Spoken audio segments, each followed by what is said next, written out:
Good evening, ladies and gentlemen, and welcome to yet another edition of the show. Stardate 2016.202 at 22:09 Eastern Standard Time. We are joined here tonight by some special guests. One Captain Foley and one Commander Cockings from TrekYards. Gentlemen, thank you very much for joining us tonight.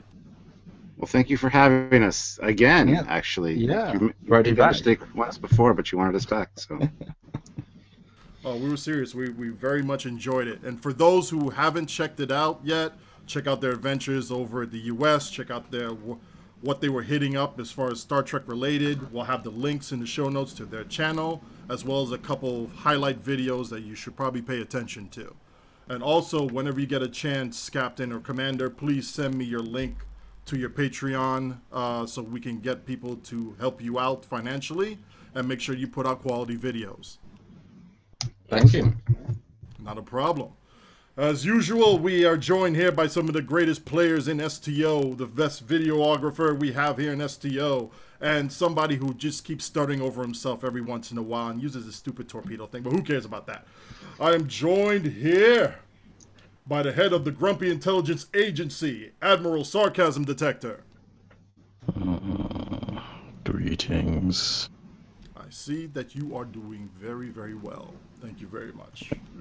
I am very happy tonight. Sounds like it. And we have our chief emergency broadcast hologram who has put out so much ship porn that even TrekYards is swooning over it.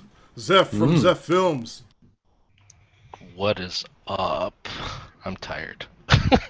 It's 3 a.m. here. How do you think I feel?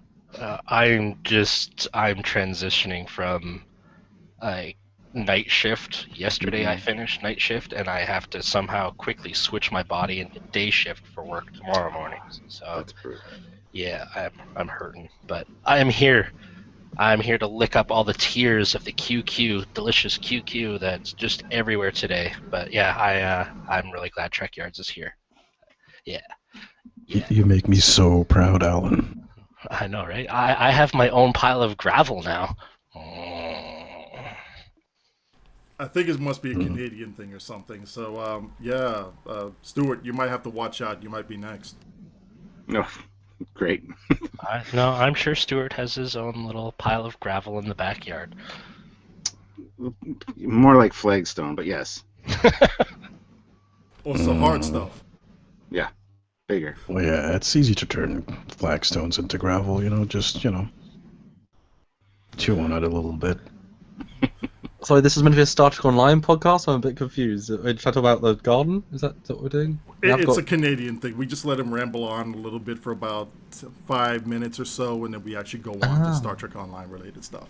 We're all wired on like maple syrup and, Timmy's coffee, so.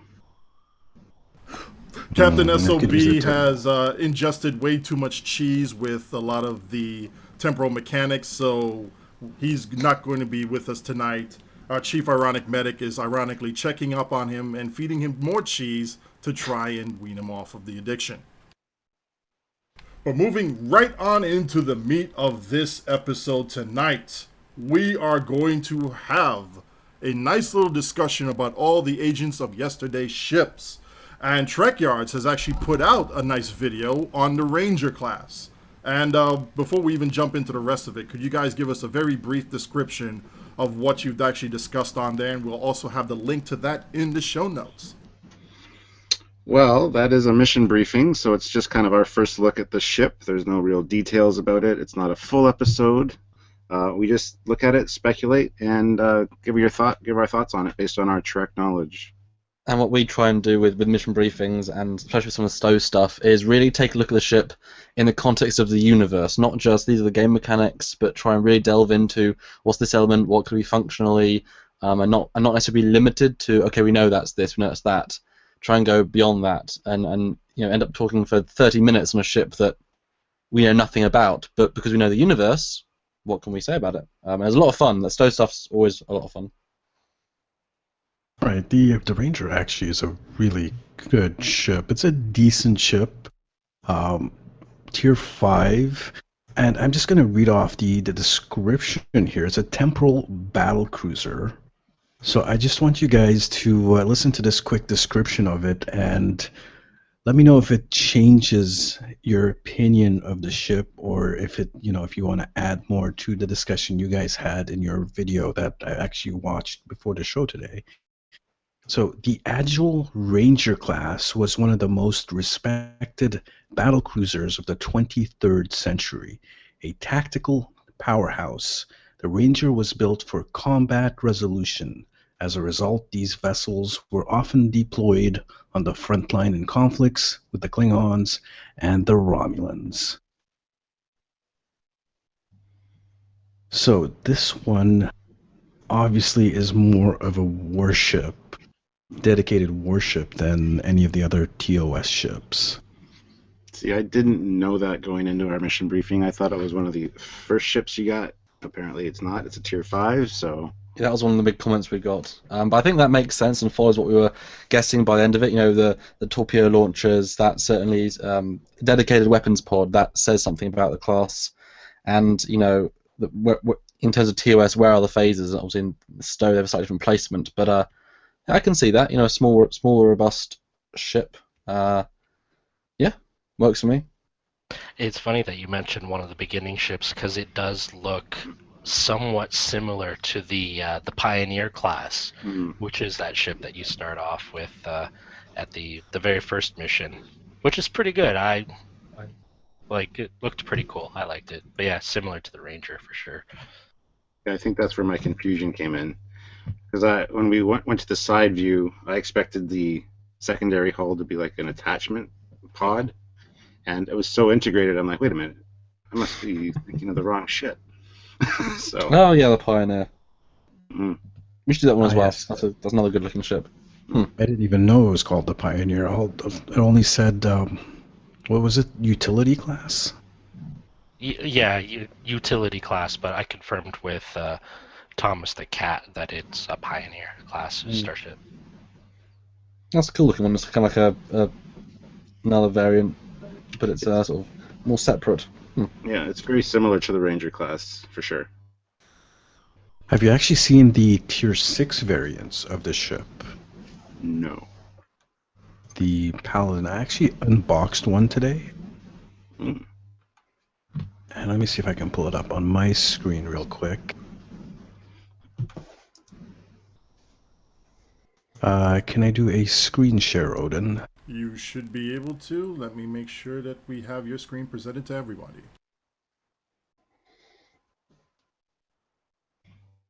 All right, let me know if that's showing up on your end right now. So I am showing the Paladin right now. Do I have to press a button? I can't see it yet. Yeah, nothing's showing up yet. We've got some subspace interference for being jammed by the Romulans. Those pesky Romulans. Well, it's worth saying. It's worth saying. I think that the TrekYards boys, we're quite impressed with all the stuff that they've come up with for the TOS era for the new ships, because it's we filmed another TOS special which will be coming out soon, another STO TOS, and it's just amazing that they managed to create such new feeling ships in such an old era and have them blend in so neatly, and yet be designed 50 years later. We're pretty impressed with that. Great team behind them. In any event, so I will have this request, if this isn't showing up on the screen on my end, that you take a look at the 26th century variant. So every 23rd century ship has a 26th century variant with it. And those absolutely look fantastic. And you said that's the Paladin class, yes? Yes, that is the Paladin class. So it looks amazing. Samuel will really like that one. I know he will. So are you saying that then each ship is literally meant to be the equivalent? Is an equivalent, or is it like a retrofit? Because they're just functionally meant to be the same ship, but just from a future era.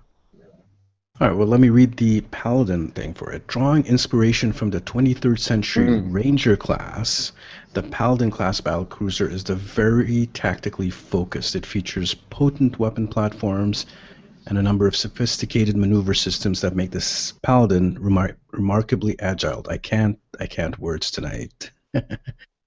So it is basically these ships in game canon are inspired by their 23rd century counterparts. They're not actually refits. There's like 300 years between the TOS versions, the 23rd century versions. I don't know if that's what you said or not. I was a little bit confused there, but it's quite an interesting ship. And obviously, we're going 26th century, which is a whole different aesthetic. Doug designed a graphic and then fleshed out into full ships. It's kind of amazing that him on his own developing this ship, making it look even more full, has led to now this aesthetic coming along. So it's certainly a smaller ship. You can tell by the windows and by the escape pod hatches. For me, it kind of looks like a lawnmower. I don't know why. That's the vibe I get. It's cool though.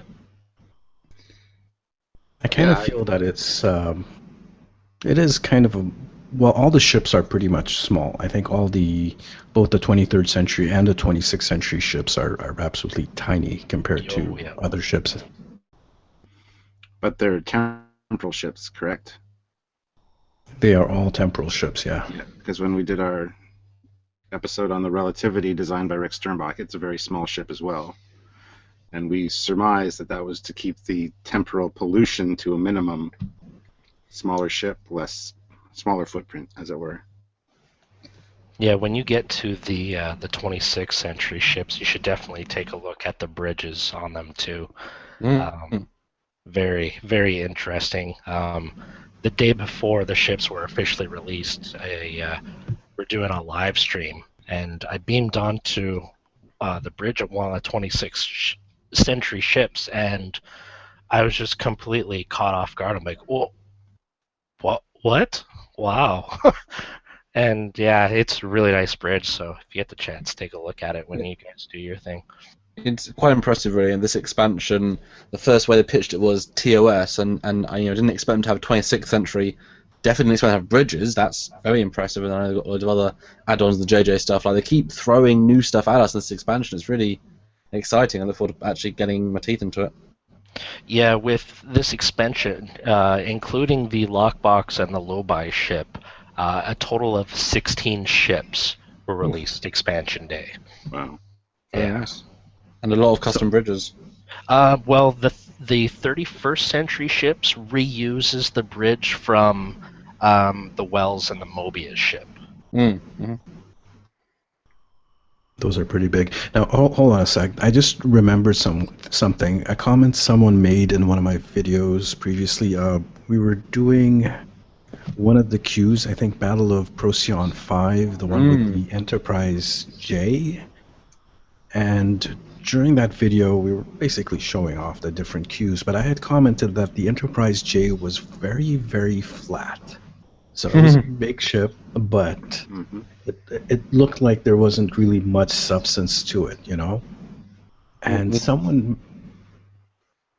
had made the comment that the 26th century ship used technology similar to what the if you watch Doctor Who, the TARDIS. So they were usually bigger on the inside and the outside. So that would probably explain why some of these ships, the temporal ships, are so small. That's interesting. Well, we know that the J itself is, I think it's 3 kilometers long. It's a very, very, very, very large ship, and Stowe doesn't really reflect the exact accurate scales, and the Defiant is far bigger than it should be, because they can't really compare them all exactly. And the J, I walked through too. I think it is a little bit smaller than it's meant to be. I mean, it's very flat. It's very, if you, we talked to Doug about this, extensively, and you look at the middle portion, and those bits that you see erased, those are skyscrapers, all of them. So the scale you can't really grasp just by looking at it. And I think if you want to start saying, size differentiating technology, that's fine. But I would also, say, hey, tech slims down. I mean, the Wells class, is such a small ship, and even just the shuttle, the Aeon. I mean, that itself can travel through time, cause temporal pulses, and it's just, that can revolute. Think about the Krenim time ship. That the little shuttle can do everything that ship can do, and it's the size of a car. So I'm all fine with saying these ships have shrunk because the technology is so much smaller. I mean, the fact the phone's got smaller processors, I don't think you need to go as far as saying even the organic tech that Doug stretches and says, "Oh, it's all grown." Not necessarily TARDIS tech. Just a small ship can be just really packed in and efficient. Indeed. Well, there is something canon for having the inside of the ship bigger than the outside in Star Trek. They did have In that Enterprise, the pod. Yeah, that's true. It's a good point. Mhm. So we talk about some of the other ships. I know I absolutely love the Paladin, by the way. I unboxed it today. I played a little bit with it today. I find it a little bit of a glass cannon, which I guess is typical for a battlecruiser. One thing I do want to mention before we move on from the TOS style ships is while we were doing our mission briefing today, we actually noticed, I noticed the antenna on the Ranger class during that mission briefing. That's the one we released today, and I didn't put two and two together until I was looking at the one today and we're filming today, the other episode, that that's a unique piece to these temporal ships. That it's like a little antenna on the back. Yeah, there's like a dome with a antenna on it. Yeah. And today I kind of made the connection that's just probably a piece of temporal equipment. And I don't know why I didn't think of that for today's episode that we released, but yeah, I wanted to point that out. We made the same connection just like minutes before the show started. We were looking at the different ships. We're not going to actually move away from the TOS ships. I actually want to talk about the other TOS ships that are there in STO. One of the things they did for this expansion was they revamped the Constitution class. Did they do it with the expansion, or was that released before? Do you remember, Alan? That was done with the expansion. And they ruined my Connie yet again. Gotta say. You gotta bring that up after he's done discussing the Connie. I will.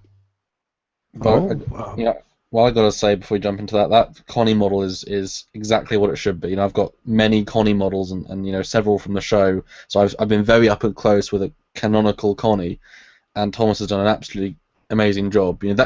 Honestly, that's what it should have been from the start, and it's kind of surprising that it didn't go the extra mile. And it was a bonus ship, but for all the hero ships, they should really have made, like the Voyager upgrade, they should really have made them as good as they could have been at the start. So I'm just glad they finally got around to making it pop. Yeah, for sure. I think it looks more Connie-like. That's my opinion. I don't know what words to use there. I guess to me it feels more Constitution class than it was before. Mm-hmm. Yeah, it is a little bit. But yeah, I have issues with it. Oh, Just okay. In-game issues. Oh, well, please go ahead. Let us know. What's... Well, on our last appearance on your show, I had stated that I got the special edition of Star Trek Online when it first came out. I had to buy it. Got the Connie with it. Got a few extra things like the Red Matter. Mm-hmm. And some guest passes when you still had to pay. So I was flying around in a Connie, which was great. You could customize it. I had a nice gray hull, some black striping. Then I upgraded my interior to a TOS style interior, and all of a sudden my exterior hull was white. It was the standard Connie white, and there was no way to modify it, change it at all. Which really, to be quite blunt, pissed me off. So I was hoping that with this expansion there would be some customization, which is possible. So I went in after it launched, and sure enough, you can change the hull a little bit. It's very, very minor. The changes are some of them are rather silly. I don't have the nice, cool striping like I used to have, which is a shame. But now, my registry number is fine, but the name of my ship is just a whole bunch of numbers. I actually sent a screenshot to Odin there, and so he's seen it. It's kind of an odd glitch. So I'm not happy yet again. I saw that happen been sent over to a bug hunter, and they're going to look at it, and they're actually going to listen to this episode here so they can get your experience from your own words and then see, oh, this is what the heck's going on with it. Here's the captain of bring back the old customization skins. Do it. or I will hunt you down and kill you. But don't you want just the most clean, perfect Connie No. you've now got? Oh, okay. No, I don't. I want a customized Captain Foley Connie. You want the Foley class, don't you? That's what you want. They should put the Foley class in the game, absolutely. I'm going off on a tangent. Sorry, guys. It's okay. So let's bring up the tier 2 ship. We just talked about the Constitution, which is the tier 1 ship. You get that when you start off. It's one of the ships you can purchase for, the starting thing. The tier 2 ship at level 10 is the Daedalus class science vessel, a starship designed from the early years of Starfleet, and I guess looking at it, that makes complete sense. The Daedalus class science vessel still serves with I really can't words tonight. Distinction, with strong shields and a powerful sensor suite. The Daedalus class is well equipped for missions of research and exploration in the final frontier.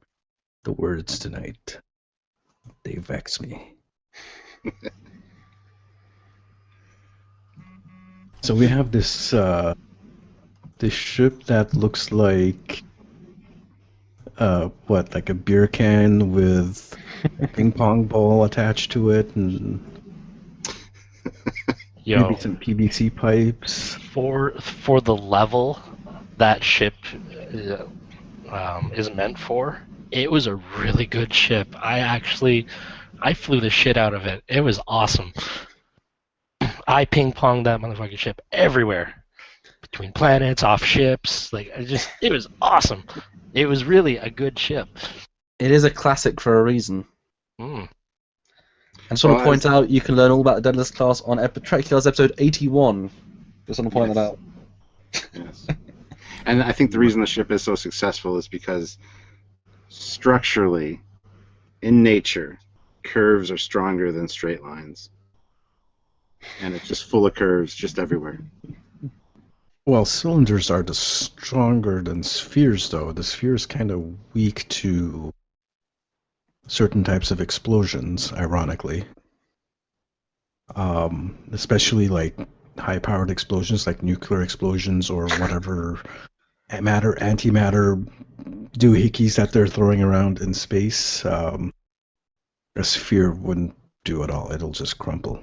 Whereas a cylinder actually can withstand that quite a bit.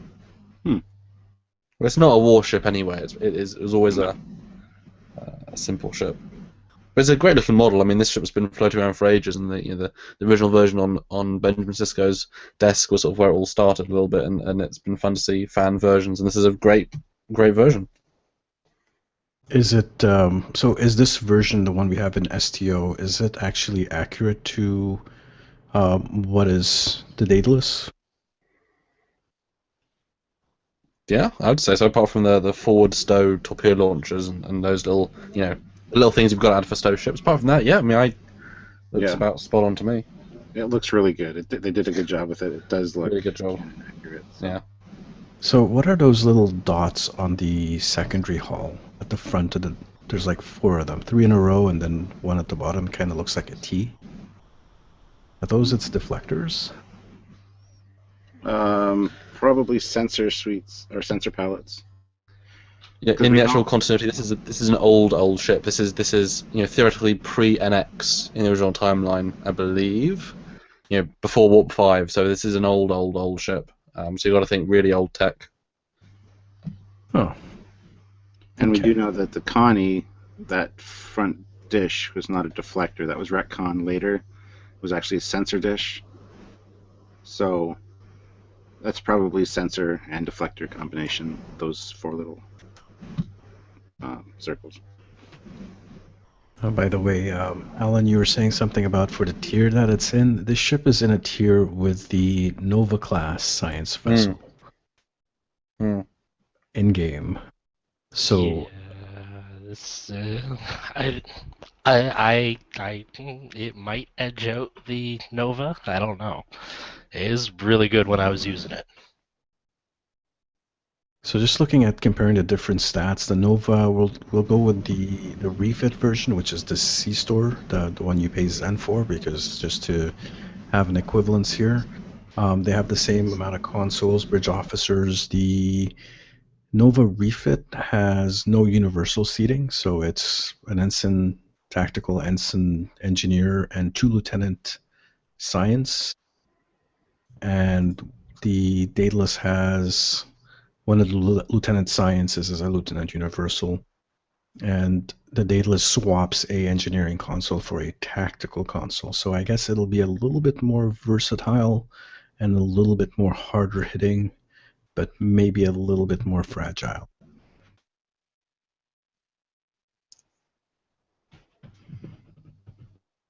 Has Kind of less gives hull, me- but has a little bit less hull, a little bit more shield, and is a little bit more maneuverable than the Nova. It kind of gives a feel like it was part science vessel, part cargo ship. Old school. I Yeah, guess well, back in those days, the ship had to be pretty much everything. Yeah. it was long It range wasn't an, explorer. let's just say it wasn't an explorer and it wasn't a battleship. It was everything else. Yeah.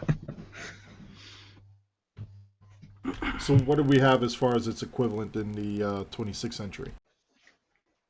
The 26th century equivalent would be the Nautilus. And that is a fun-looking ship. I'm a big fan of that. So clearly, you know that you got the Daedalus, and then you've got the Olympic from All Good Things, and this is the Natural Evolution. So it's the least Star Trek looking 26th century ship, but damn is it good looking. Damn. It's my That's opinion. Pizza cutter.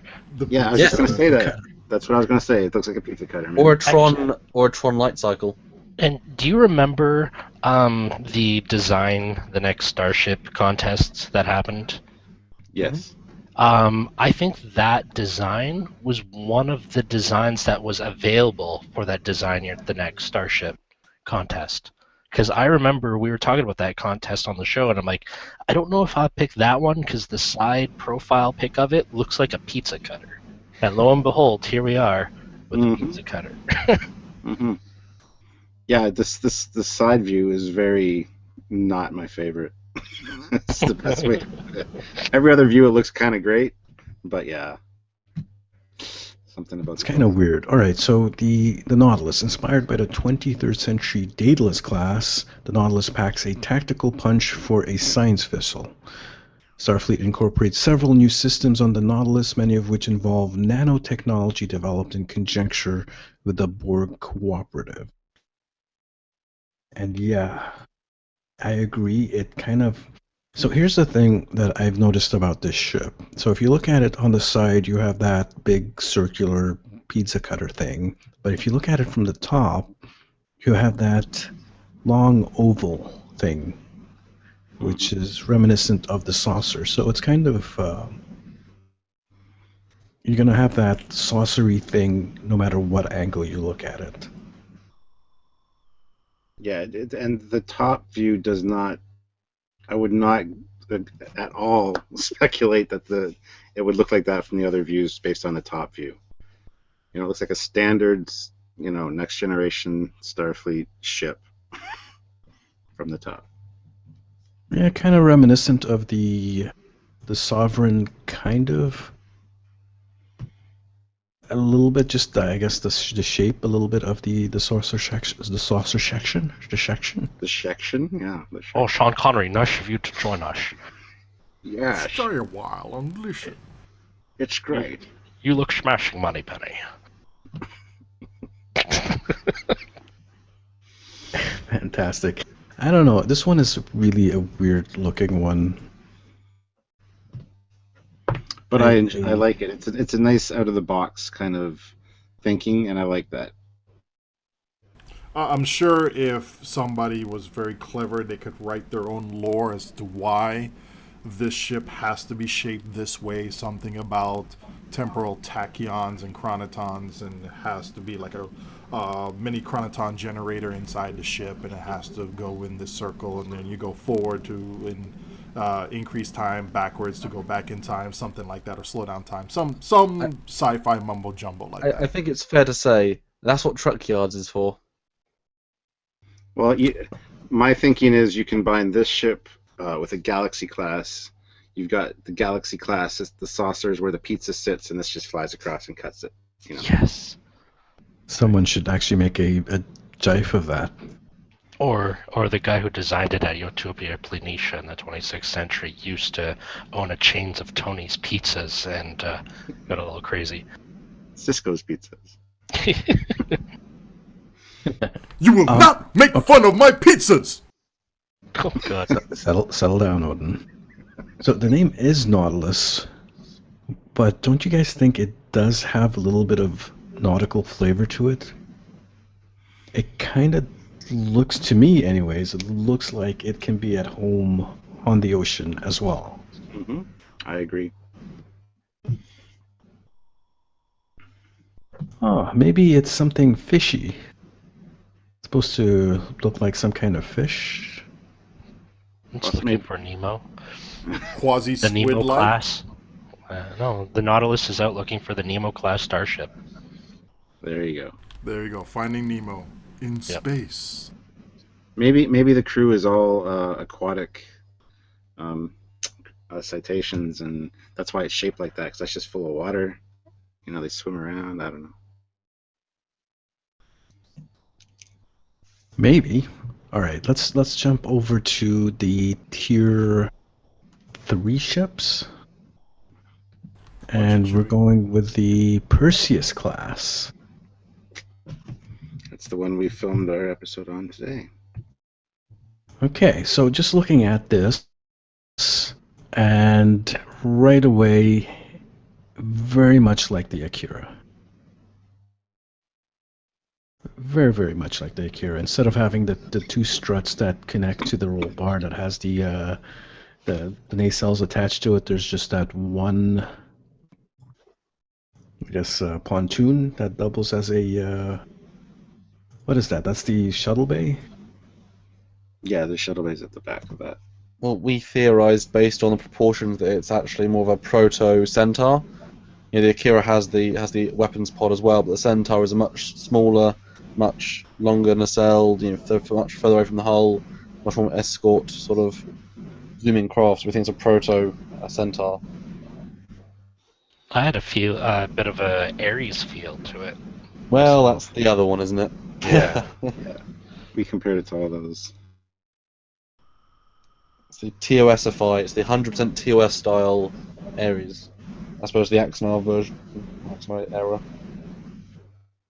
It is in the same tier as the Akira, and the Akira refit in STO, the Thunder Child. And Yes. I guess, all right, if I want to, I'm just going to put my meta hat on and speak out of canon a little bit. When the Akira was released, it was very, very popular. When it started showing up on the show, I think it showed up on, what was it? Not, it wasn't Insurrection. It was the previous First Contact. one. Yeah, First First Contact that showed up there first, and then it started showing up in DS9. It was a background ship in DS9, yeah.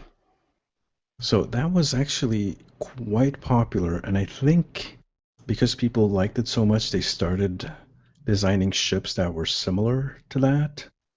And I believe that's why the NX looked like it did. It was basically a flipped over Akira. Well, there's a long story about that, and I'll give you the brief version. They wanted to use an Akira class to save on budget and just up-res it, and the entire crew said, no, don't, that's stupid, and they said, fine, design something new, but they also wanted that theme, so Doug had to, you know, build something that was vaguely similar. Producers, yeah, that's the reason. You know, it was an unfortunate choice of how it all came to be. So it was just because it's not because it was popular, it was because it was the shape they could use, the producers wanted to use. But it's the fan favourite out of the First Contact ships for sure. And the Saber's great, the Steamrunner's great, but the Akira is the most Trek and the most prominent out of those. And the 3D model used in First Contact is the best out of the three, hands down. Yeah. So, all right. I guess we're at it kind of Akira, Centaur, Aries. I wouldn't say the Aries is that canonical at all. At all, no. At all, yeah. So let's just stick with Akira, Centaur, and now we have the Perseus class. It's quite a nifty little ship. I mean, it's in the same bracket as the Akira in-game. And... Ow. Not sure what happened there. He was tuning his phaser and it went all high frequency on us.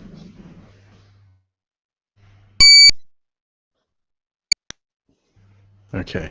So Exactly. basically it's just a little bit more science-y than the Thunderchild, where it swaps one of the engineering consoles for a science console, and one of the Lieutenant Tacticals for a Lieutenant Universal, which you could probably still use as a tactical seat.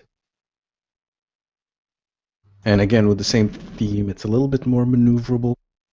It has less hull, but more shields than the Thunderchild. So a little bit lighter. It's still a really good ship. Let's take a look at the Tier 6 version, which is the Theseus class. And man, oh man, does this look really nice. Futuristic take on the Perseus class, the 23rd century. The Theseus class escort utilizes an advanced science suite along with tactical system. These powerful instruments augment the temporary weaponry found aboard the vessel, making its stout offense even stronger in battle. So, actually a very heavy, I would call it more of a destroyer than an escort, just because of the layout there. Got Lieutenant Commander Science, lots of science seatings, science consoles, and of course lots of tactical consoles. What do you guys think of this ship? I mean, you guys talked about the Perseus today. Have you had a look at the Theseus yet? Not yet, no. I absolutely love this, and it's very, very reminiscent of a ship that I drew myself years ago. Somebody stole my design. Although the profile is different, so, but from the top it's very similar. But no, it's a great looking ship.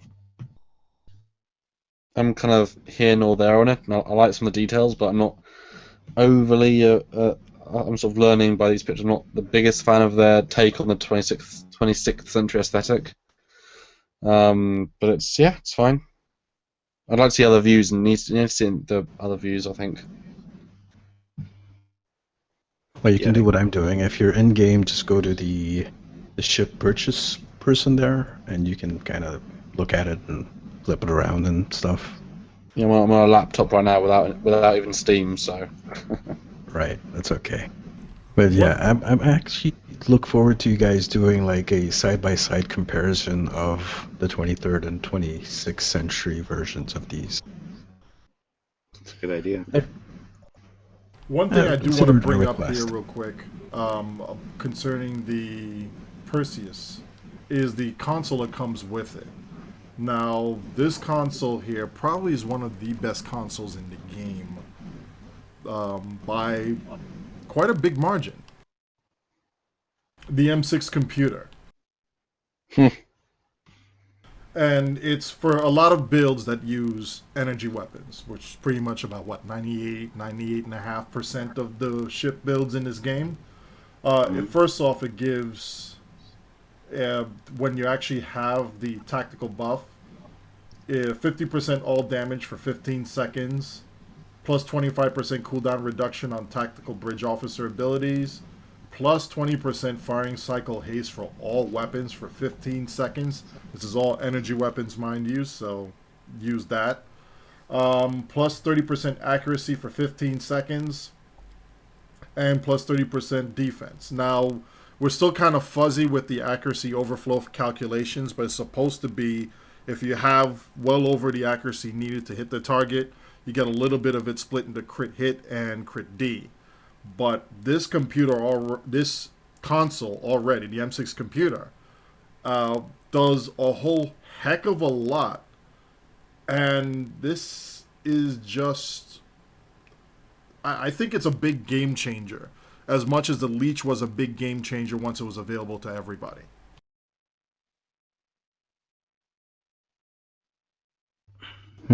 I still haven't got myself one of those, though. It's pretty damn nasty. For the folks that have used it, they literally see a night and day difference in their performance. Might have to give it a shot then. That's $10 though. I don't know, man. Is it gold plated? It is gold plated. Very much gold plated. All right, let's move on to the Captain tier ship, which is tier 4. And here we go. The 4-nacelled Gemini class temporal cruiser. Known for its distinctive set of 4 warp nacelles, the Gemini class inspired future Starship engineers when designing the Constellation class cruiser.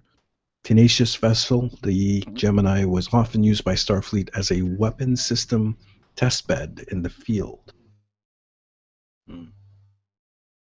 So, opinions? Very interesting. Not a huge fan of the overall look. I mean, the back's nice. The back end is sexy, but the front end is just an ugly duckling. Yeah. I always love when they link things in continuity. So, you know, obviously we theorized in our episode today that, you know, all these designs link to each other, and that makes a good design, saying, you know, this is a design that years later they look at and say, hey, let's build a constellation. This is a thing that worked. You know, that's a true Trek fan that can link everything together. It's certainly interesting to see what the TOS equivalent is. Yeah, it's interesting. I need to see more views. I'm only really getting one view. I can't seem to find any other views. Yeah, I can only see one view right now too. I'm not in game either, so apologize, guys. Yeah, the front end, the saucer section is pretty much a copy paste of the Perseus, just on a little bit larger scale. Mm-hmm.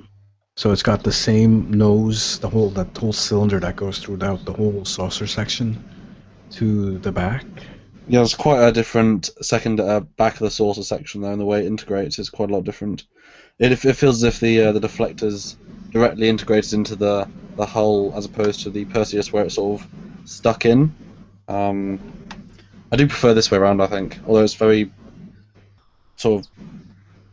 The problem with these sorts of shapes is that, you know, as we said in our episode that we filmed today, the Constellation class is such a legendary ship, and they get all the proportions right for it to feel good, when so easily, you know, a tube suddenly looks and feels not right. Mm-hmm. And so to add a tube, not very well detailed tube, just into the shape, it cannot work. It can work, and I don't think for the most part it works. I think it needs to be either more integrated or further down, or some other thing. So kind of it's interesting, although it's not ideal.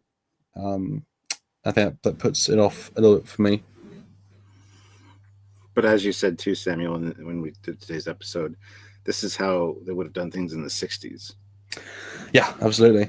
It's cheaper, and it makes sense. Just put the toilet roll tubes, paint them, and then build a connie around it, and there you go. You've got a kit bash. Yeah. Interesting. So yeah, these actually, I have to admit that these 4-nacelle ships I really don't like them. I think the only one that I like is the Prometheus. Okay, you saved it there. Good. Phew.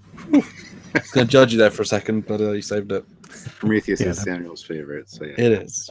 I'm actually going to say a four nacelle ship. The Hestia is a pretty good one, or at least the Hestia fleet version. That's a pretty sleek, stylish, looks like stylish yet war, yet if I was actually an engineer designing a ship and I had Love 4 those nacelles. that'll be good. Gorgeous nacelles, absolutely. Oh yes. Actually, I really hate the fleet version, the fleet skin for the Hestia and the Prometheus, which is the same. They basically just copied it over. I really hate that.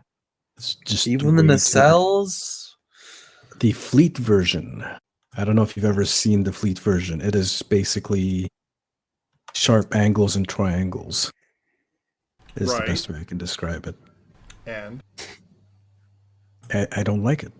okay. You're being challenged there. All right. That's your opinion, and you're entitled to it. Wrong it as breaks it my is, yeah. immersion. It As breaks long as my there's immersion. as long as there's general Prometheus love, I'm happy here. Yeah. It's a bloody warship. And I also love the Hestia. Mm-hmm. That was actually I did a review video a long time ago, and Alan actually helped me out with that at the beginning of it, if I remember correctly. We had the Prometheus, and the Hestia side by side, just to compare the difference between them. That was a while back. But yeah, don't like, other than the Prometheus, Hestia, I don't like these four nacelle ships. This one's They're- probably better looking than the Constellation and the other one there. There is one called the Mars class battleship. Mm-hmm. That's a beautiful four-nacelled ship. Yeah, that's a good one. It's from Star Trek Legacy, I believe. I think so. Yes. I'll have to look that one up. The ship is in the same tier as the Galaxy, and it's about the same maneuverability, but again, less hull, more shields, and is a little bit more tactically focused. And the tier 6 version of that, Mm-hmm. actually, this one doesn't look so bad. It's just Sagittarius class. Well, this is clearly an Enterprise J, variant, and I'm all for that.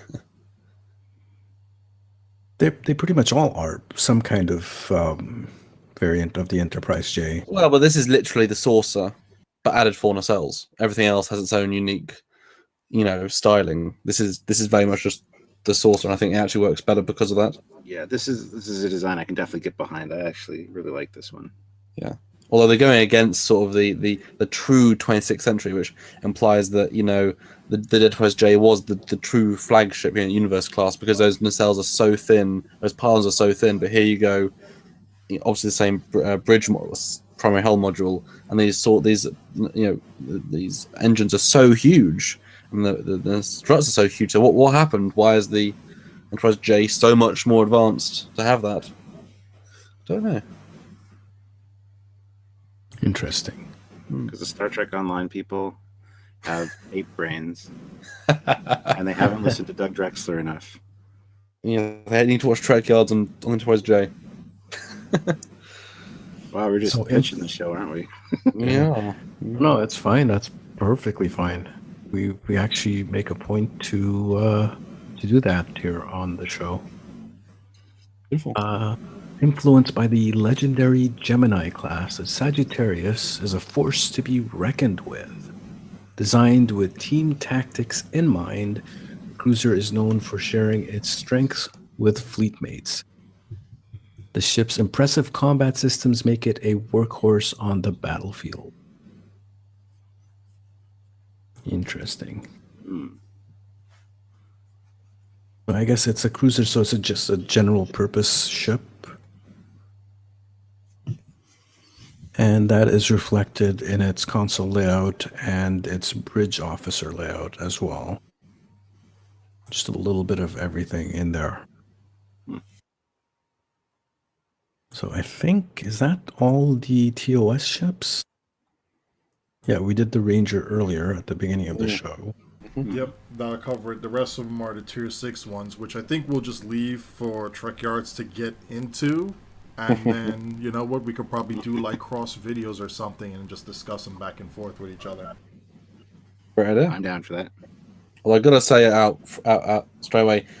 I prefer these 29th century ships to the 26th.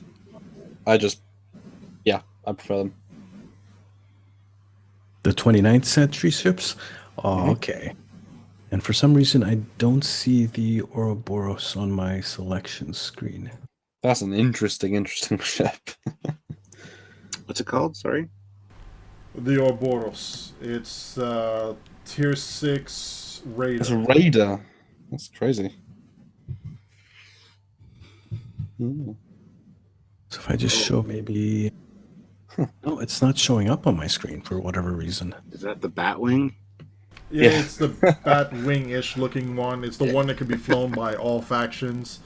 It pretty much is a Klingon-ish with a taste of Romulan thrown in there, but more aerodynamic feel to it, and just come in and just try to blow up whatever the heck it sees. But my question is, was it a Klingon first or a Romulan first? Who shared the technology first? You know, was it a Klingon or Romulan, Stuart? All right. What's Well, your if you're call? looking at the wings, it's very Romulan themed, but the front of it looks very Klingon-esque. I think whoever did it just stole the design from Michael Keaton's Batman. Probably. Hey, Temporal Cold War. They can, they went to Parallels. They did that whole thing with Worf, and they took the Batman dimension. Yeah, just paint it flat black, and we're good. I think the in-game in-universe explanation for this is at the 31st century, both the Romulans and the Klingons have joined the Federation, are part of the Federation. So the 31st century ships are supposed to look like kind of like a mishmash of all of those to put together. Before we move on with the rest of the show here, I was actually, Zeph had to step off for a moment here, but he wanted to ask how was your trip to the States? Directed at TrekYards, obviously. How's your trip to the States? Will you be doing another trip like that again? And are you going to Star Trek Las Vegas this year? Either one of you. Unfortunately, we can't get to Star Trek Vegas. Either one of us would have loved to, but couldn't. As for another trip, don't see why not. Just don't know when. I think the thing is, the fans, we reached a certain point now where the fans expect all the content we produce, and that's normally 3, if not 4 shows a week. And right now, thanks to Mission America, which was a fantastic trip, we're doing 7 releases a week. And, as anyone who produces video content knows, that is an exceptional amount of work to do, and this is my full-time job. So anything you raise, thanks to donor support, goes just straight into living life. And so, it's all impractical to be able to even save for half a year to go to this trip, because this trip was Mission America was paid for in large portion by Denver Comic-Con. They wanted us there. They paid both our international flights, and we raised the rest thanks to fans to do the rest. And while we would love to do something else, it would have to be again fan supported, and I think fans would be open to that. But we're not about getting the fans every week to give us money. If they want to support the show to enjoy it monthly, please do. But we're not going to do weekly, monthly. We've done 2 Indiegogos literally a year apart. One to upgrade the kit, and obviously it's been a huge success. And the other one to go to America, and we're going to release potentially 100 videos, bonus videos. That's an incredible amount of content for not a lot of money. So we'd love to come again, and there's a lot of potential now with the new Star Trek being in Canada, being filmed in Toronto, which is not too far from Stuart, and I can fly to Montreal, which cuts the cost down. Stuart can pick me up, and maybe we can do some stuff there. The States are a bit more expensive, obviously, but if the fans are willing to support us, it's totally possible. It's just about time and money, and to even think about doing a trip like that, we have to have fan support to allow us to month by month continue the show. Full-time job needs full-time funding, and we need people to support us to keep that going. So we can then, in 6 months, 8 months, have a show to then go out and do these things. So it's a bit of a struggle, but it was a lot of fun. And Stuart, you tell us, how was the trip? I'll let you cover that question. Why me? The trip was fantastic. It was a little stressful at times.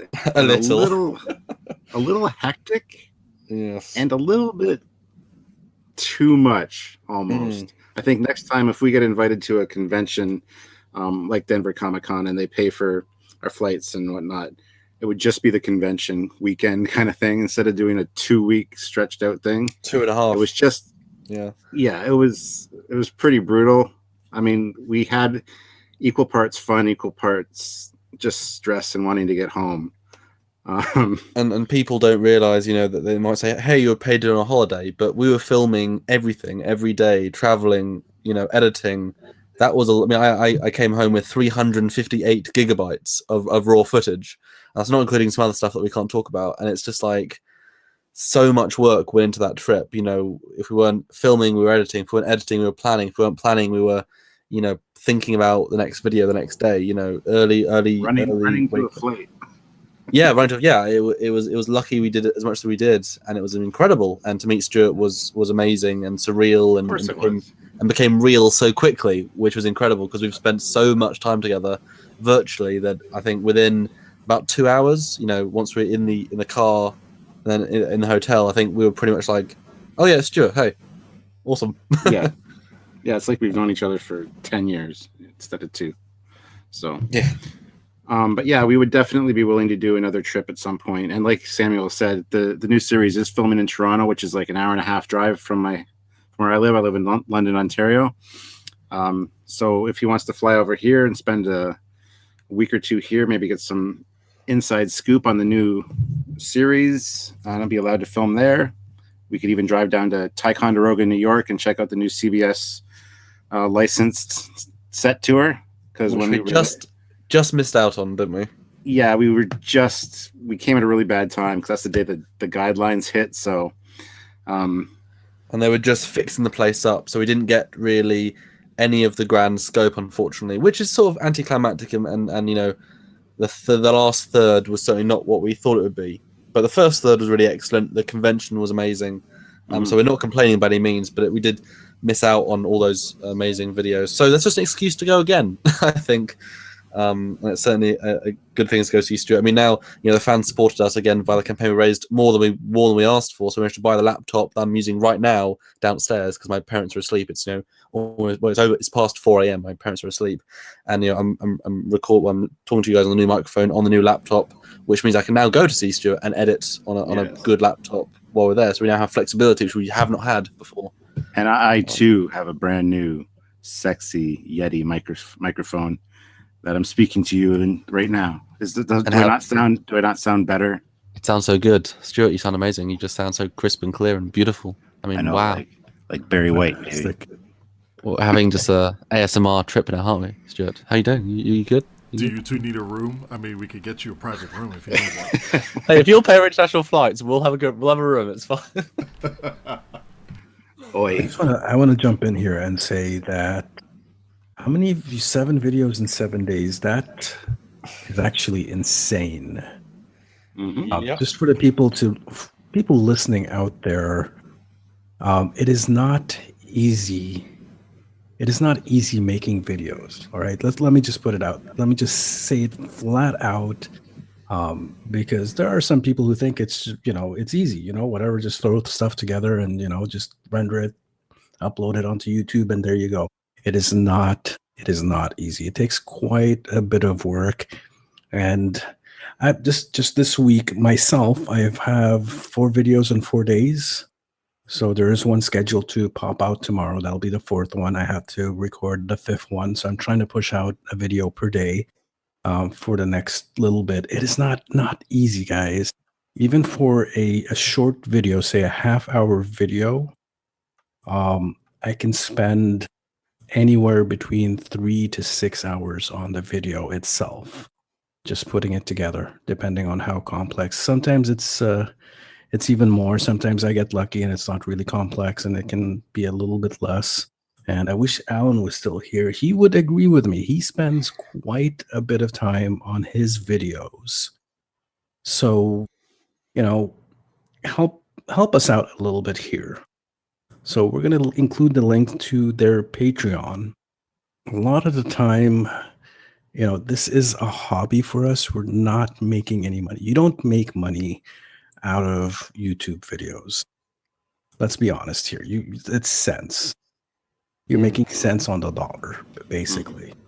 So a lot of us YouTubers, a lot of us content providers who create this content, this is a hobby for us. This is a labor of love. So we do need some help sometimes. So Alan does have a Patreon page. It's not so that he can get rich off of his videos. Most of the time, that money he gets goes back into the videos. I make a few dollars off of YouTube, and that goes back into my videos, into the content that I make. I don't make a profit. I'm actually at a loss. And I'm assuming you guys are the same way that we are here. Well, I'm a professional editor. That was what I sort of trained in. So I'm fast. I know what I'm doing, and we're both very good at planning. We've had this as a job mindset for at least a year now. We thought we'll do it properly, and we've done it properly. And last June I committed to do this full time, and I spend about 60 hours a week, 7 days. I don't take days off. I work every day, so I can take a few hours off every day because that's the amount of content we have. 60 hours a week, and all I hope to do is earn enough via YouTube and Patreon to pay my rent, my bills, my food, and some savings. Maybe I'll go on holiday once a year, to save up. And that's all I hope for, because this is fun. This is awesome. And I don't expect to, even earn whatever a year. It's just so I can pay the rent, so I can pay the bills. Because if I have to get a part-time job, you're looking at maybe 2 videos a week, and you're really lucky if you get 2, because fundamentally it takes me 8 hours normally to do the animations of ships, proper quality, good stuff that you want to see. For one episode, that's the prep work. And Stuart has to spend the time prepping the episode, then we have to film it, then I have to edit it. And that can't happen if you're spending, 3 days a week at a supermarket and then having no energy the rest of the week because you're too tired. It's a full-time gig for me. All I want is rent and bills, so I can spend those 60 hours a week to keep the show going, to make those 7 videos a week. So you guys get brand new Trek with with guests every single week. We're doing part of a panel week with us on at Denver Comic Con with great information, with a celebrity on it as well. We're doing looks at Trek costumes. That's really cool if you like costumes, if you like original screen use stuff. A podcast we're doing. Stuart's doing his Captain's Log, and a mission and what's our Wednesday called again? Mission briefing. Thank you, mission briefing, and a Saturday thing. So much stuff. I'm an interview thing. Saturday's our bread and butter. That's our big TrekYards episode. That's our pride. Yeah, Yes. is our great stuff. It's 60 hours a week for me, and I love it, and I want to keep doing it for as long as I can. But 7 is incredible, and fans, like I say, don't appreciate how much time it takes. But we do this for love of Trek. We do this because we want this information out there. We want people to have this experience. We want people to tune in and see something new, new bit of Star Trek. Bring something new to the world. So, one person said, does it really cost you $600 on Patreon for an episode? And it's like, no, it doesn't. But it's also like $1 an hour worth of work to get what we do out. And it's like, would anyone really take $1 an hour for their time? Does that make sense? No, but as long as it pays the rent and keeps me going, then that's, hey, Star Trek. I'll do it for Star Trek. Well, yeah, and you're not just doing one job. Also, you're doing you're basically a full production house. Because if you're talking like a TV station or the production houses, they have multiple people with different specialization, all doing the work. You'll have like a pretty huge team. So here you are, you're doing the preparation work, which is like the producer's role, of course, all the planning. You're writing the script. You're basically directing it as you're filming it, or as you're recording the content. So you're doing the job of the cameraman and the boom operator on top of that. So you're doing all that recording. So you're doing like the director of photography and the director of sound as well on top of that, and then you go into the post-production. So you're going to have to do the sound editing, because if there's any audio issues, you have to clean it up, synchronize it with the video, edit all that stuff together, add any special effects. If you have to create the special effects, that's something else. If you have to create animation, each one of those things is a job, is a full-time job in itself. And then you have just one person doing all of that. Well, So I got to throw out there. Stuart has done an amazing job with the scripts. He's got better and better and better, and that is the thing I never have to worry about. He brings these scripts in, and they are incredible. I might make the show the visual treat it is, but it's Stuart writing the words. It's Stuart giving these ships their fully fleshed out. We pride ourselves on being everything about the ship, and Stuart brings that to life. I'm just the part that makes it come to life after he puts all together.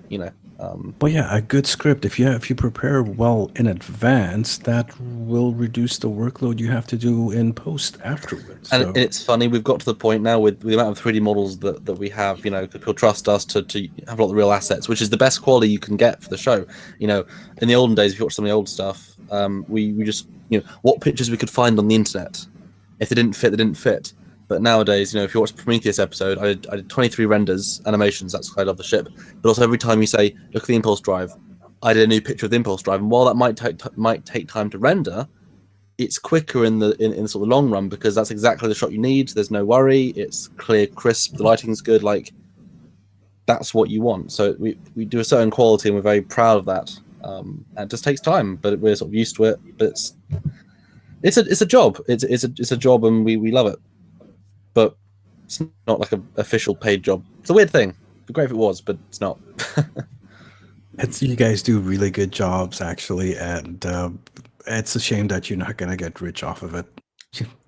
Well, thank you. At least not yet. We don't know what the future may hold for them. We'll keep making stuff and expanding. I mean, episode 163 was released today. That's a lot of episodes. That's the official numbered episodes. We do stuff that's not numbered also. Yeah, true. I didn't even know there were that many ships in the Star Trek universe in this, including Oh. STO. We've just scratched the surface. We still have a huge list. We are thoroughly looking forward to doing STO ships, because there is so many. They're all so interesting.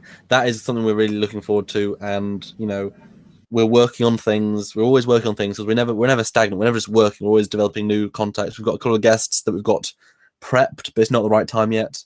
Always expanding the cast. We'll just say some of the celebrities we met in America are going to be joining us on the show officially. We'll say that. So even more people coming, and our cast list on IMDb and our posters will be like even bigger by the end of the year. Nice. So stay tuned to TrekYards, folks. You'll be very much entertained as well as informed. And again, if you guys want to see more content, then just watching the videos is is good enough. But we ask that you hit that like button. If you haven't subscribed, subscribe to them, because that's a pretty good way to keep up to date. They also recommend you subscribe to their Twitter as well. I guess you guys, whenever you post a video, publish a video, it gets broadcast on Twitter as well. Yeah, it automatically does it. Yeah. Yep. And our Facebook community is a beautiful, amazing, talented, creative lot. And please like the video, subscribe, and definitely share it. I mean, there are people out there that we get messages all the time. I just discovered your channel, and I just binge watched for the last 4 days. I'm finally caught up. So there's people that don't know about us that once they find out, they love it. So just share it, get the word out there. Anybody that you think would be interested, please. And not every episode. I mean, if you've got a favorite, if you've got a thing that you think will really get people in, share it, because we do so much variety. We're not just canon, and we're not just TOS era. We're everything. We're diverse, and we're unbiased, and we love all the fan films. We love all the fan movies, and we love we're everything. And so you'll always find something on our channel that you like, and we pride ourselves on that. One thing I do want to do as just a courtesy recommendation, if any one of the folks in the STO community would like to do a ship review or shakedown or something, and TrekYards has an episode on it, do a courtesy link to them. Reference them if necessary. I did that with one of my Akira videos, and a couple of people have actually looked at it and say, "Oh, you like TrekYards too? That's awesome!" And they go and look, and new people are like, "What's TrekYards?" And then they start looking at that and like, "Oh, this is so cool!" So they're interested in this now. Awesome. Yeah, like I said, we get daily people saying they found us, and we get lovely messages, and just, imagine, seriously, imagine stumbling on a channel that's 163 episodes and all this bonus stuff. It's like Nerdvana if you love Trek. I mean, it's crazy. It's right there for you. Well, we're going to go into a couple things here right now. We're going to just briefly go over a couple things with the patch.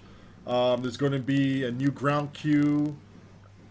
Could you give us a little bit more on this, Cam? I don't know if I haven't had time to play it. I don't know if Proteus has played it yet. But shout out to Proteus because he's been more or less living on Tribble for a while. Minor instabilities. Play on words here on the word minor, M-I-N-E-R.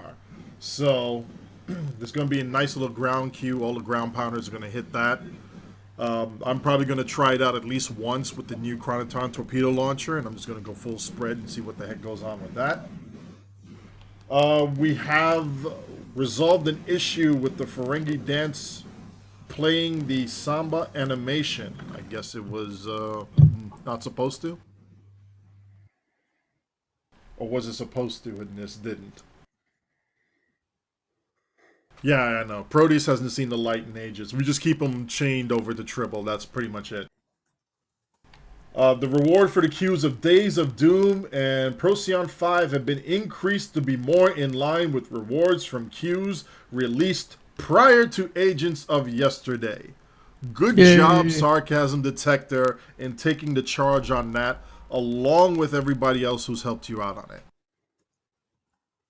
Well, I was just a voice. Everyone was kind of complaining about that. I was just a vocal. Well, everybody in the community who has stepped up to the plate and, put this out there, they are listening. We do that in a cordial but critical manner, and we offer suggestions to them that are actually feasible. We can get stuff done, and it'll be an enjoyable game for everybody, and they'll make money. And then TrekYards can make more videos, and then they'll be able to produce more content for you. Make more ships, guys. Just keep designing them. We'll keep looking at them. Make more good ships. Well, that too. So we're actually going to have to go test out those queues again at some point this weekend.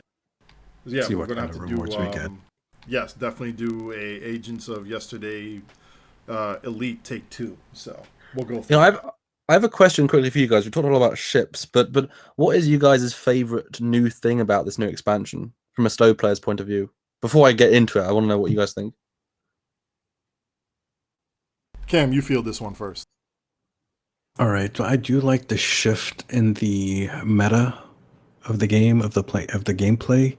So the just the new specialization, the temporal operative specialization, really changes things around for us. We've been playing with a Intel/pilot specialization meta for the past year and a half, 2 years, whatever, since Delta Rising came out. And now things have changed up. There is more options now with the meta. You can go in multiple directions, whereas before, if you wanted to min-max, you only had the one option to play with. So I find that very, very interesting. And there's a lot more power creep, but it's not just power creep to energy weapon type things. Science has really gotten a good buff. The science abilities, the exotic damage abilities have gotten a really nice buff. And I really like that as well. Since I prefer playing sciencey type deals, I am a tactical captain, but I like to fly science ships or ships that are very sciencey that I could throw around the science powers a bit. So I like that. I see this as a redo on science, but with a new twist. And it, like you said, Sarcasm, is definitely is a shift in the meta. I see a lot more build variety, including full-on science magic taken to the extreme. The power creep is real. It is very real there. And there are a lot of other things to help move that power creep line forward as well for energy weapons with the M6 computer, with a couple other traits and consoles that, for the life of, even in the spec tree for the temporal spec, it just, all right, here's all this physical damage, here's all this science-linked powers, and then here's a couple things. As you use your science powers, all your energy weapons receive more haste. So we're seeing the power creep going off in that direction and advancing the line forward.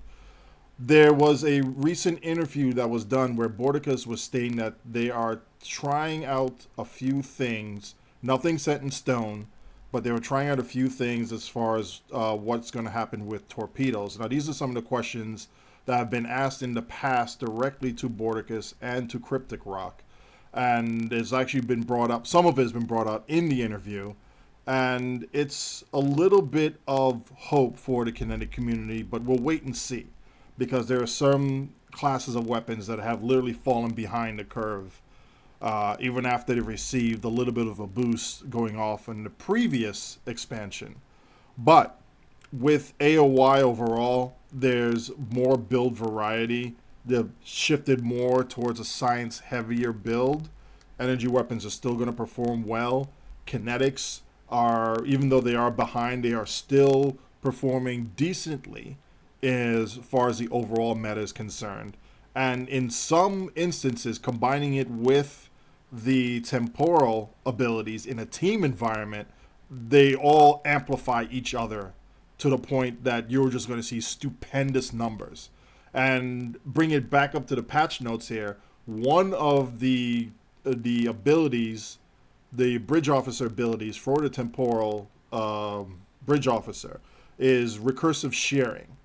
Now, this is going to be fixed tomorrow where it won't be able to chain them together to where one recursive shearing will help chain the damage of another recursive shearing all the way through to as many recursive shearings as you can possibly get. What's going to happen here is that currently, as of right now, if you have multiple people putting on recursive shearing and just delaying it slightly, it's going to do stupid amounts of one hits if you can do large amounts of damage within the 5-second window when that thing is on. What the power does is check the beginning hit points of the target, and then after 5 seconds checks the final hit points of the target, and then just does a simple mathematical equation there. How many hit points has it lost? This much here. Okay, do 40% of this damage to it right now is physical. If you time it right, you can have multiple of those going off and feeding off of each other. So where you can have one recursive shearing do, and we've done this in a CCA, one recursive shearing do 2.2 million, another 1.1 to 1.2 million off of that. And it's ridiculous one hits. They're now going to fix it so that only one recursive shearing, and the ground equivalent of it, I forget the name, but it's still the same shearing mechanic. Only one can be applied to the target for its duration. Same mechanic still going to apply.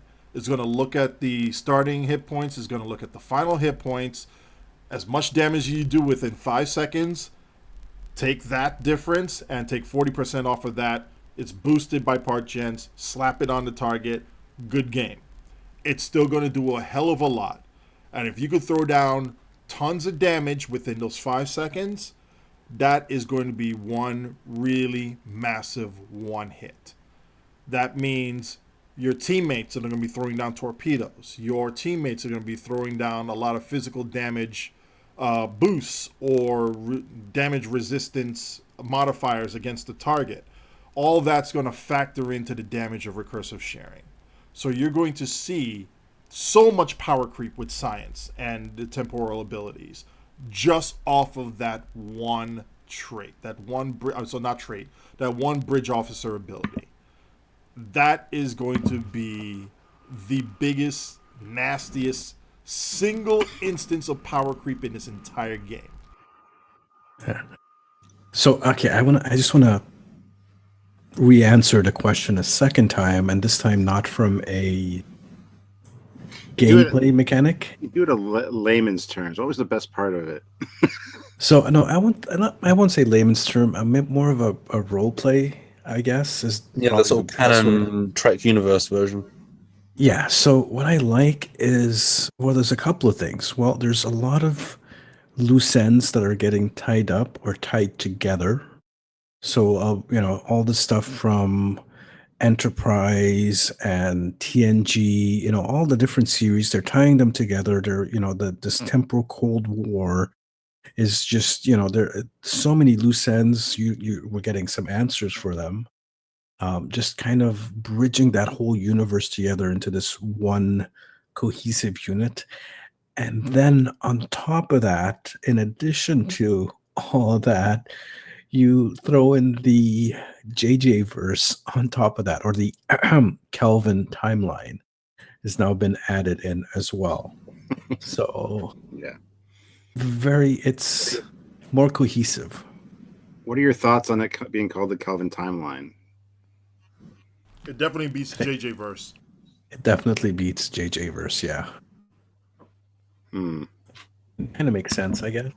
Well, if you want to know what TrekYards thinks, we've got a podcast coming out on Sunday about the Kelvin universe. We talk about the Kelvin timeline. Stowe themed only. So if you love Stowe, you love TrekYards, check that out on Sunday.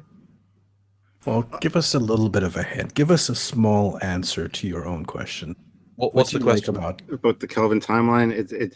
It shouldn't be called Kelvin because the Kelvin is not the incident that changed that universe. And we'll say that only because it's a whole long debate. Discussion. Yes, and you see some eureka moments for me, and it's surprising. Everyone knows what we think about the JJ verse and that storyline, and you see my face. You go, oh yeah, it's always fun.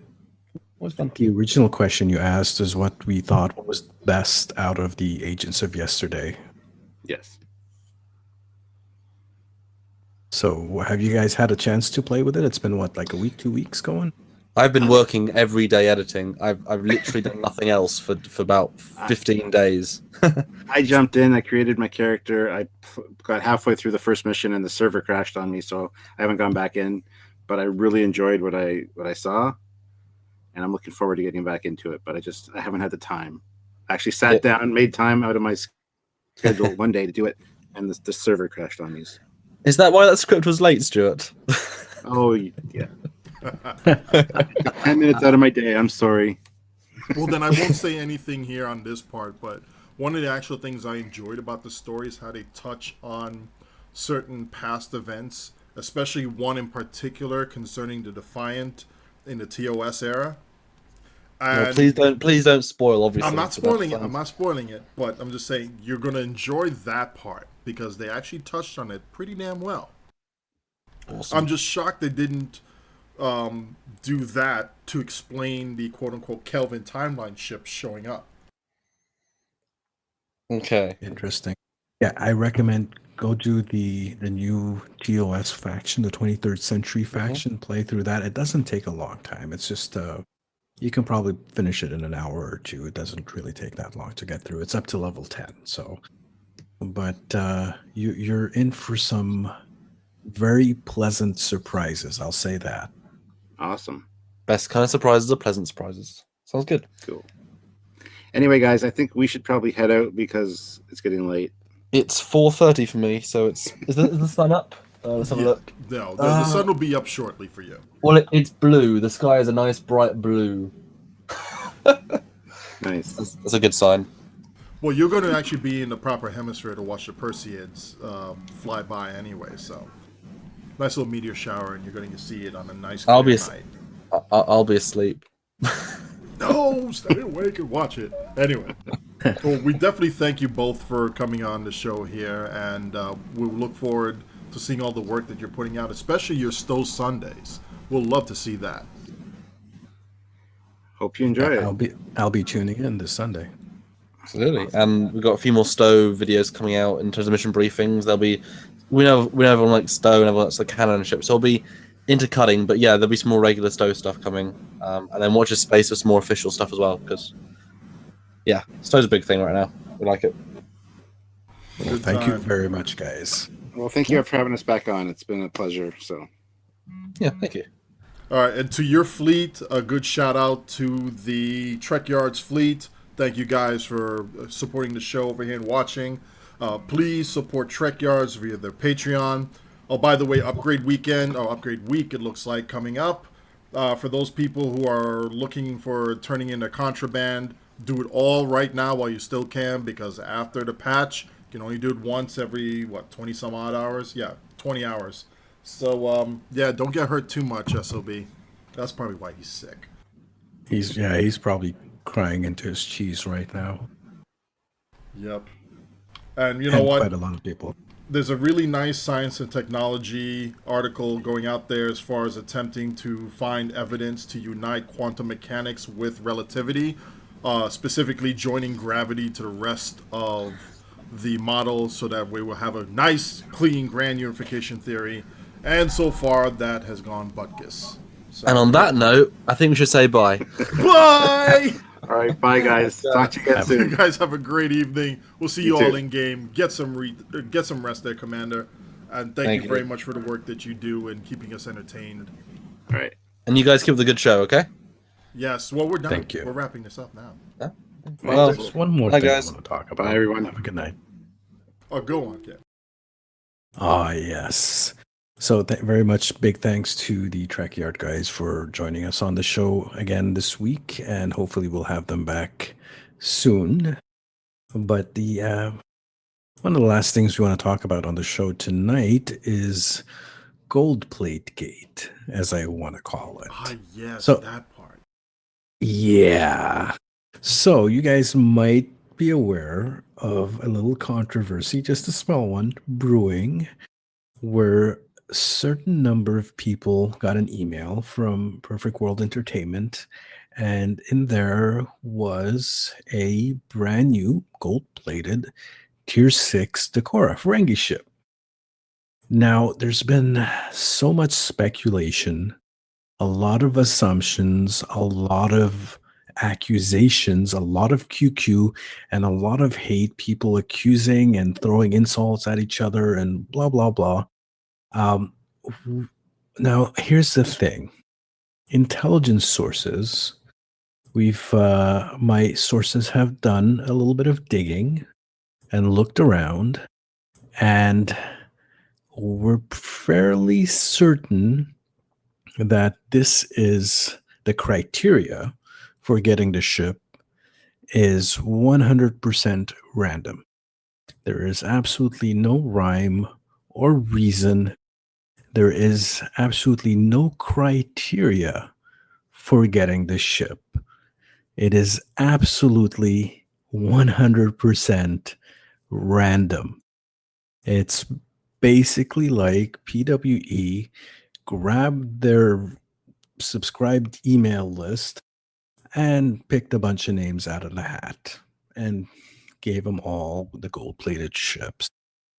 So, it has nothing to do with how much money you spent. There are people who've spent thousands and thousands of dollars on the game and got nothing.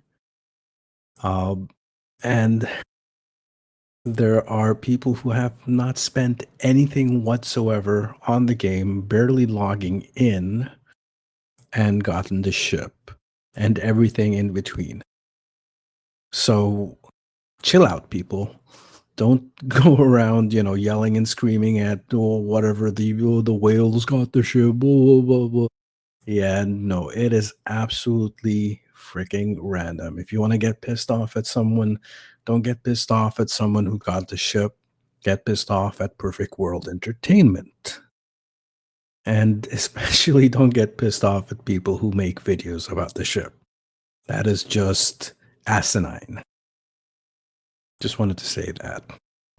And you wonder why people can't have nice things. If we're going to make an argument about something here, don't attack the people who have no control whatsoever about receiving an item that was sent to them by somebody else in marketing or in distribution or publicity or something else. If you're going to blame somebody, blame Perfect World Entertainment. Do so with a logical and concise argument. How come there wasn't any announcement on this stating that X number of people will randomly receive this ship? How come there wasn't some sort of press release or announcement on it? We've looked to try and see if there was one. So far, we haven't seen anything. There was an announcement, a response to an article that was put out. Was it hold on. Who did the article on this one here? Massively OP? Yes. All right. Massively OP had put out the article on this asking or making an inquiry as far as trying to find out how come some people are receiving the ship, some aren't. People are complaining about this. No word from Perfect World Entertainment that'll be an official, here's a criteria, or here are the people going to receive this ship. The reply from PWE directly towards this article states that a representative from PWE issued the following statement to Massively OP in regard to these ships. And I quote, "The gold-plated T6 Ferengi ship was sent out to a select group of players as part of an email-specific promotion. Unfortunately, we aren't able to reveal any additional information as it goes against our policy to protect the privacy of our community members." End quote. So if anybody has any complaints about this, do not, I repeat, do not blame Cryptic Studios or any person who works there. Do not blame any player who has received this ship. Don't even start yelling at Perfect World Entertainment about giving out a ship. Talk to them about it and complain to them about how come they've done it in this manner without any sort of announcement. Or if they're going to do this in secret, why do an after sort of notice to say, oh, look, we're just doing this as something, and then doing it in kind of a haphazard response to something that seems to be not properly controlled or delivered, or both. So please, please be mature as people and be responsible in your responses to everybody that's concerned with this. Don't start hating on people because they're flying the ship. Don't start hating on them because they're making a video. Don't start hating on Cryptic for designing this ship and making it look good and you didn't get one. Don't hate. There's no reason for that. None. If you're going to bring up something here, bring it up to the proper people that needs to have this discussion. And if they refuse to engage in proper dialogue with you on it, then step up the heat. But do so in a manner that's actually going to get a response that will bring action to fix the problem. Because this has happened before. And Perfect World Entertainment, if you're listening, fix this. Because this is only going to cause more ire for you in the long term. Fix this. That is all. I don't think Perfect World Entertainment really cares about player ire or whatever.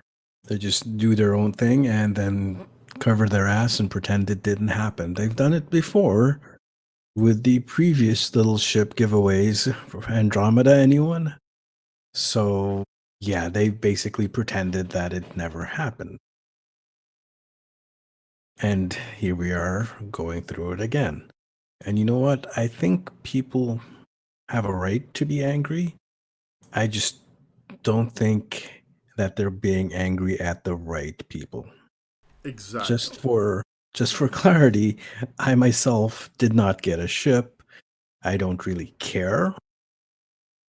But I understand some people's feelings on this subject.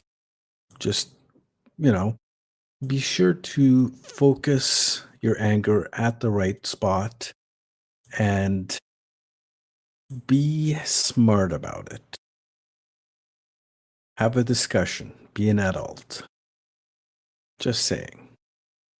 And if not, just, you know what? Fucking get over it. You know what? That's all that needs to be said on it. Any closing words, good sir? No, but I gotta check out that article you posted, the quantum mechanics and relativity. That sounds really interesting. I must have missed that. When was that published?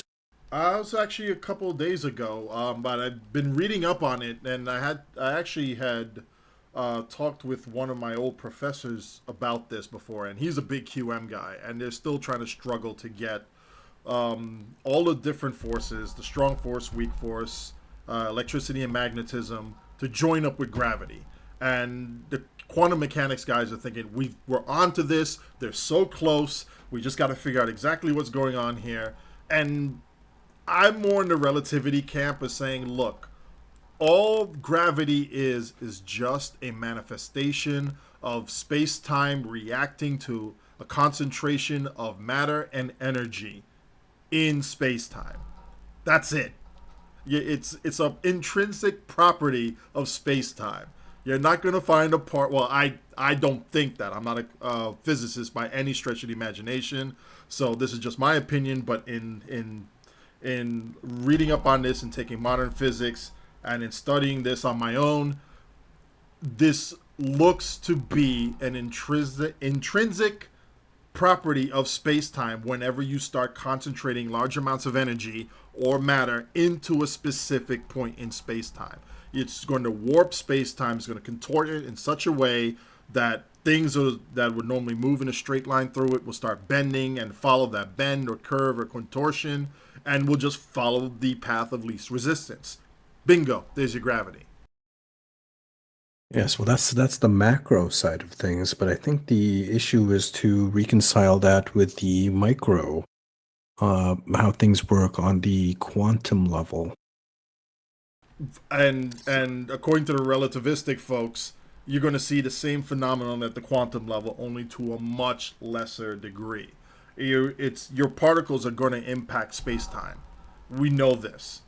It's just that's it. They're just causing space-time to contort around it, but just at a much, much lower degree, unless you're talking about extremely heavy, massive particles like the hadrons. The heavy hadrons, they're going to cause a much bigger contortion of space-time versus any other particle. But yeah, I don't know. I would love to see the QM folks wrap this up, because if they do that, then they learn something about the universe that the relativistic folks haven't figured out. And then that could lead to whole new myriad of inventions and discoveries and ways that we can manipulate the universe itself to doing our bidding. So if they can do it, thumbs up, great. I'm not sure that they'd be able to, but then again, that's only my tiny armchair opinion that really wouldn't wash up to anything on there. So we'll let the heavy mathematicians do the dirty work on that, and the physicists to be able to make sense out of the numbers and come up with something. Alrighty then, people are saying you're getting quite a bit of static on your microphone, so I think this is probably the perfect time to cut things off and end the show. Yes. So thank you everyone for listening to tonight's show. Thank you to our special guests, TrekYards, and we'll be back same time next week. Well, hopefully the same time, roughly 10 o'clock Eastern on Wednesday. Sometimes yes, we're late. going to have some special guests again, back-to-back guests. Could you believe that? Oh, was that who we were talking about before? Yeah, it's that one. Shh. Oh, okay, guys. So just gonna hype it up. You gotta tune in next week. It's gonna be pretty interesting. Thank you very much for listening, and we'll catch you guys again very soon. Have yourselves a good night. Good night, everybody.